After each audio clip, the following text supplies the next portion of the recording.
warahmatullahi wabarakatuh. Jumpa lagi ya di channel Olah Sukmo. Kali ini kita akan membahas tentang kendala ya teman-teman. Kendala mata batin kita itu tidak bisa melihat ya. Tidak bisa melihat atau terbuka ya dengan makhluk halus. Ada beberapa kendala ya teman-teman. Salah satunya adalah kita tidak bisa mengendapkan pikiran kita ya. Jadi kita terlalu berpikir keras ya. Harusnya pikiran itu kita lemahkan. Perasaan kita ini yang kita menjadi dominasi. Ini bisa dilakukan ya, karakter ya, antara wanita dan pria itu beda. Kalau wanita itu cepat teman-teman ya untuk melihat entitas lain, itu cepat sekali dia. Saya pernah punya teman ya, kita ngobrol ya, kita chatting ya. Akhirnya saya ajari ya untuk perawangan ya, untuk melihat dirinya sendiri ya, untuk scan dirinya sendiri. Ini tidak pakai lama teman-teman ya. Beberapa instruksi yang saya suruh untuk melakukan itu sangat cepat sekali ya. Selama ini yang menjadi kendala apa? Yang menjadi kendala itu adalah pikiran dia gitu. Pikiran dia itu yang macam-macam, yang wah nanti itu pocong itu bentuknya seperti ini, kuntilanak itu bentuknya seperti ini. Nah, pikiran-pikiran seperti itulah yang membuat mata batin kita itu tidak bisa melihat gitu. Bukan karena faktor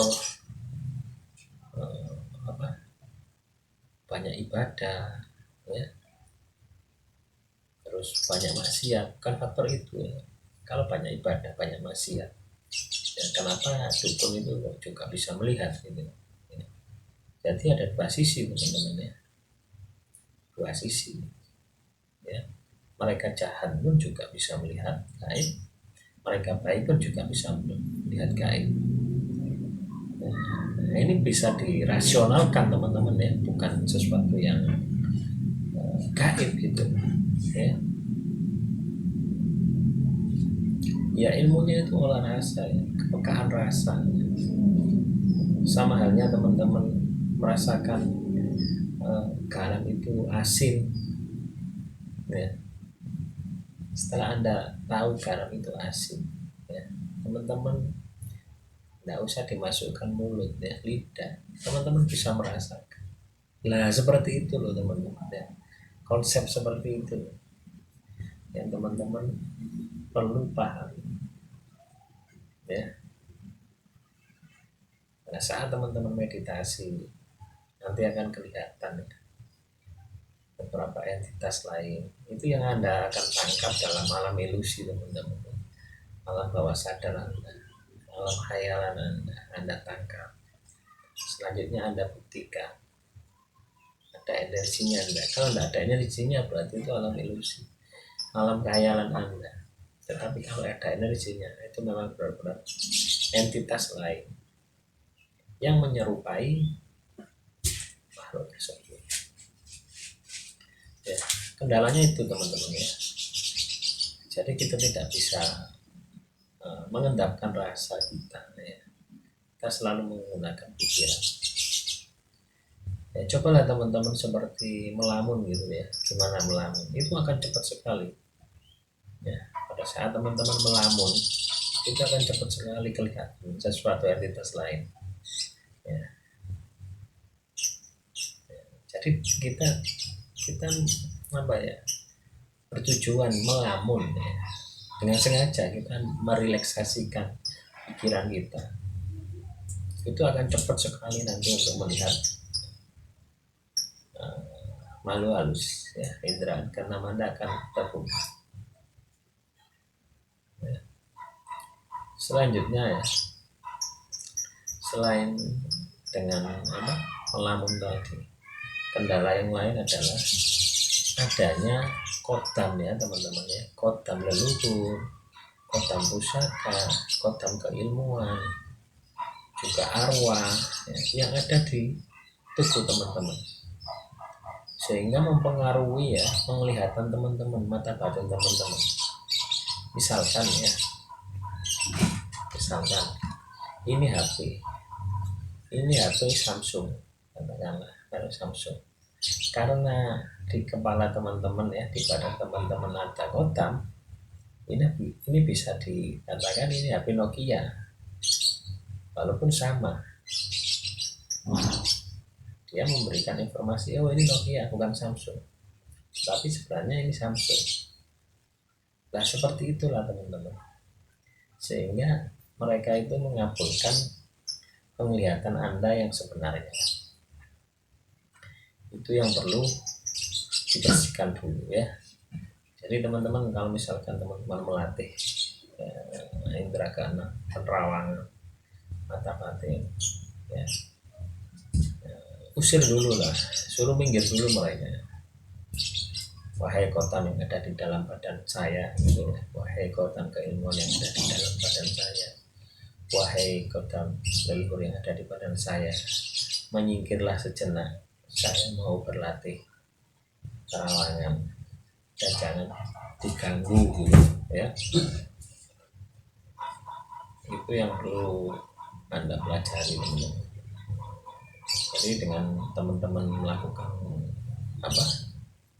sugesti tersebut, otomatis mereka juga akan menyingkir ya, kecuali kotam tersebut adalah kotam sihir ya, kotam sihir, kotam santet, kotam telu, itu tidak akan menyingkir, justru malah menyesatkan Anda, sehingga seolah-olah Anda bisa melihat gaib gitu ya, tapi nyatanya zong ya. Sampai sini mungkin teman-teman bisa dipahami ya. Itu adalah salah satu beberapa ya, kedua kendalanya ya. Kendalanya di situ. Kendala yang lain adalah rame teman-teman. Anda masih belum terbiasa ya. Karena kalau misalkan rame ya teman-teman tidak bisa fokus. Itu juga sangat berpengaruh sekali gitu. Padahal untuk bisa melihat ini kita butuh titik fokus ya, titik fokus terhadap objek ya. Objeknya ini HP ya. Nah, ini HP. Di sini ada HP lagi, ada kipas angin, ada apa gitu ya, banyak macam-macam. Padahal Anda yang mau kunci itu satu objek yang memang benar-benar makhluk halus gitu. Ya latihan fokus itu tujuannya ya situ gitu. Kita tidak bisa fokus karena kita tidak bisa mengendorkan pikiran.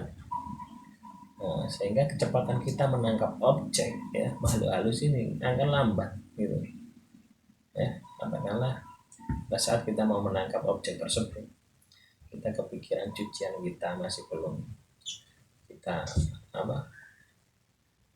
kita antasi ya.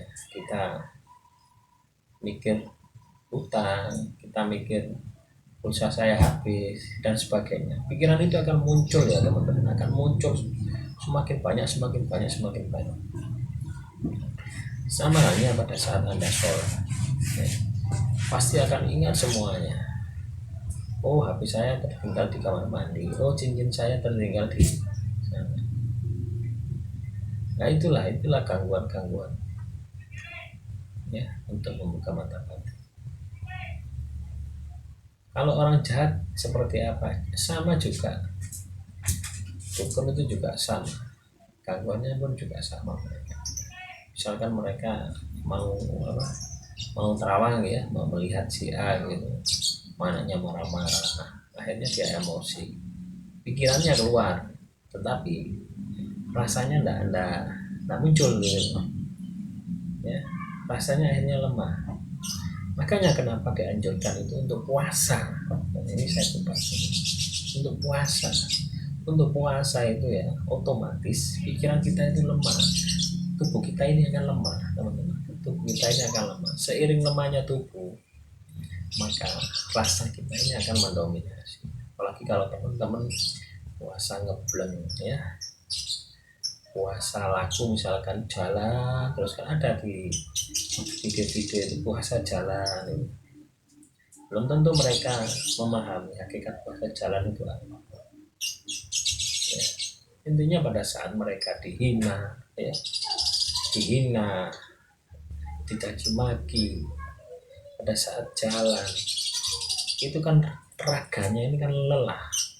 Dia bisa mengendalikan diri, dia bisa menahan. Otomatis rasanya ini naik. Rasa ini loh ya, rasa ini naiknya kemana? Ketersambungan dengan sang pencipta, akhirnya menyatu ya teman-teman, perlu dipahami di sini. Tetapi kalau misalkan mereka yang sekedar puasa nggak tahu tujuannya, ya ngambang, ya hasilnya pun juga cuma lapar aja gitu. Sama hanya dengan puasa bila ruh, ya, menghindari makanan yang bernyawa, itu juga akan mempercepat terbukanya mata batin Anda. Ya, karena apa? Nafsu hewani, ya, yang mempengaruhi pikiran kita ini kan nafsu hewani. Makanan yang mengandung nyawa ini kan mengandung sifat hewani, ya, sifat hewani. Sedangkan Anda tahu sifat hewani itu apa? Rimba, ya. Kalau nggak makan ya dimakan. Sifat jahatnya seperti itu, ya. Kalau Anda mengurangi atau sama sekali tidak makan makanan yang mengandung nyawa, otomatis seperti biksu-biksu itu mata badannya sangat tajam lagi, spiritualnya sangat tinggi gitu, batinnya sangat kuat gitu. Dia diuji coba apapun juga menter gitu. Karena apa? Dia sudah bisa mengendalikan pikirannya. Bukan pikirannya yang mengendalikan dia, tapi pikirannya bisa dia kendalikan dengan berbanyak tadi puasa. Puasa tidak harus rutinitas ya teman-teman, tidak harus rutinitas. Nggak makan mulai dari subuh sampai jam 5, enggak seperti itu teman-teman. Puasa itu sebenarnya hakikatnya adalah menahan segala keinginan kita, keinginan pikiran kita, itu adalah puasa. Itu akan mempercepat ya terbukanya mata batin Anda. Ya, Anda bisa datang ke rumah sakit, Anda bisa melihat orang sakit-sakit. Apakah ada rasa iba di sana? Kalau tidak ada, sulit ya untuk terbuka mata batin Anda. Kalaupun terbuka, itu akan ditempeli oleh entitas lain karena Anda jahat, ya, Anda tega. Jadi ada dua sisi teman-teman ya. Semoga bisa dipahami. Ya, jadi kendala-kendala seperti itu bisa Anda hilangkan ya dengan puasa teman-teman. Dengan puasa Anda bisa lakukan puasa Daud, bisa puasa Senin Kemis, ya, bisa puasa weton, bisa puasa mutih, terserah Anda. Ya, yang penting step by step tingkatkan wadah batin Anda. Ya, sekarang Anda puasa sehari, puasa mutih. Besoknya tingkatkan 3 hari, besoknya 7 hari. Seperti itu. Kalau langsung 41 hari, mungkin teman-teman gini teman-teman. Ya, 7 hari itu mungkin gini ya, nggak pernah puasa. Karena sangat berat sekali, beda dengan puasa-puasa biasa. Ya, tentunya dengan niat dan tekad teman-teman pasti ya bisa membuka mata batin teman-teman. Mata batin tidak hanya untuk melihat entitas lain, tetapi mendengarkan ya ide ilham ya yang disampaikan oleh alam ya, oleh udara, oleh tumbuh-tumbuhan terkait dengan takdir kita ke depan itu apa, masa depan kita itu apa, sehingga kita bisa waskito ya, tahu sebelum kejadian ya. Itulah kalau orang-orang dahulu itu sudah menjadi makanan mereka gitu, makanan harian mereka gitu. Puasa, nyepi, silakan. Orang Jawa ya khususnya ya. Nggak tahu saya luar Jawa apakah juga sama seperti itu ya, pastinya juga sama, mereka punya adat kebiasaan sendiri-sendiri yang mereka itu mendekat sama sang pencipta ya dengan caranya masing-masing. Intinya di situ. Sehingga setiap langkah mereka mempunyai kegaiban. Ya, demikian teman-teman yang bisa saya sampaikan ya terkait dengan kendala terbukanya mata batin, tertutupnya indera keenam, ya sama saja sebenarnya. Ya, intinya Anda harus bisa memisahkan ya antara pikiran dan rasa. Mana informasi yang dari pikiran, mana informasi yang dari rasa. Dua-duanya sama-sama informasi, tetapi hasilnya satu bisa menipu, satu tidak. Ya, gunakan batin Anda ya sedalam-dalamnya untuk mendeteksi setiap kejadian yang Anda lalui. Demikian teman-teman. Akhirul kalam, wassalamualaikum warahmatullahi wabarakatuh. Semoga bisa dipahami. Kurang lebihnya saya mohon maaf. Akhirul kalam, wassalamualaikum.